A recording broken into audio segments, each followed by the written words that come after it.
alaihim ila akhir ma qala wa arda.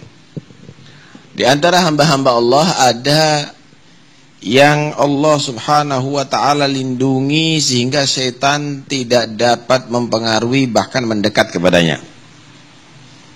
Karena Allah telah meliputi orang tadi itu dengan nur, dengan cahaya.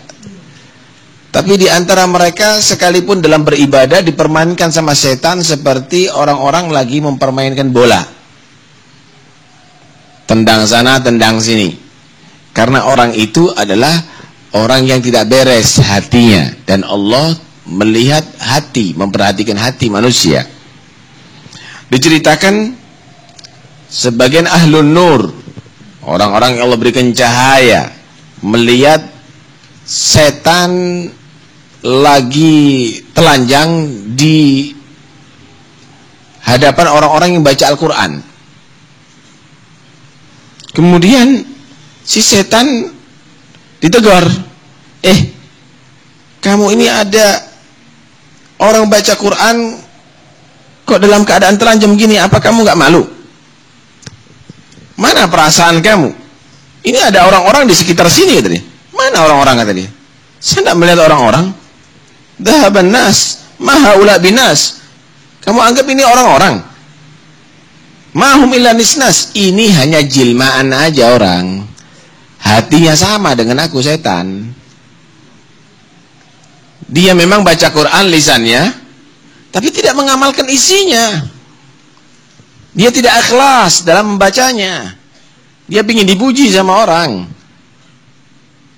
Yang dibaca tentang riba itu haram, tapi dia makan riba. Yang dibaca tentang kezaliman itu haram, tapi dia berbuat zalim. Mana ini orang? Ini bukan orang. Ini sama dengan aku, cuma dia menjelma manusia. Kalau kepingin tahu manusia beneran, itu loh, yang ada di masjid Suniziyah ya. Kamu pergi ke sana. Ayo, tak tunjukkan kata dia. Setan gak berani masuk di masjid. Dilihat ada orang-orang situ banyak tidur. Loh, ini orang-orang tidur. Kenapa kamu gak bisa masuk? Kenapa kamu gak masuk? Aku dari sini aja sudah gak kuat kata dia. Karena nafasnya dia akan bisa membakar aku kata dia. Kenapa? Karena orang itu hatinya baik, gak ada dendam, nggak ada sakit hati, nggak ada cinta dunia, ikhlas dalam amalnya, tawadhu kepada Allah Subhanahu wa ta'ala. Sangat berbeda ya. Tidur, setan menghindar daripada dia. Khawatir terbakar dengan nafasnya dia. Dengan setan yang bisa mempermainkan hamba sekalipun dengan dalam tengah-tengah ibadah. Karena itu bukan ibadah zahir tadi itu sebenarnya yang sangat menentukan hati kamu, ikhlasnya dalam ibadah kamu, bersihnya hati kamu. Karena itu dalam beribadah kepada Allah, perbaiki juga batin kamu, hati kamu. Janganlah kamu hanya mengandalkan ibadah zahir, tapi kamu membiarkan hati kamu dalam keadaan kotor, dalam keadaan tidak baik, maka nantinya akan sia-sia di hadapan Allah Subhanahu wa ta'ala.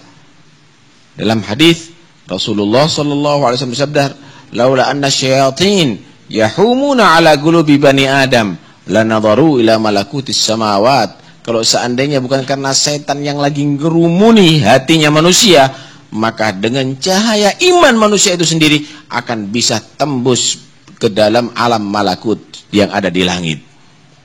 Karena itu alhamdulillah kita menjadi orang beriman. Syukur kepada Allah Subhanahu wa ta'ala. Jangan dikotori hati. Jangan kamu nodai itu hati. Bersihkan itu hati. Alhamdulillah kamu ditakdir oleh Allah bisa bergabung dalam majlisil khair. Bisa berbuat baik, bisa beribadah, bisa baca Quran. Yang ikhlas. Renungi itu bacaan Al-Quran. Tingkatkan mutunya dan amalkan apa yang ada di dalamnya. Maka disitulah kamu akan mendapatkan barokah daripada segala amal perbuatan kamu, dan kamu akan terlindungi daripada pengaruh syaitan. Wallahu a'lam.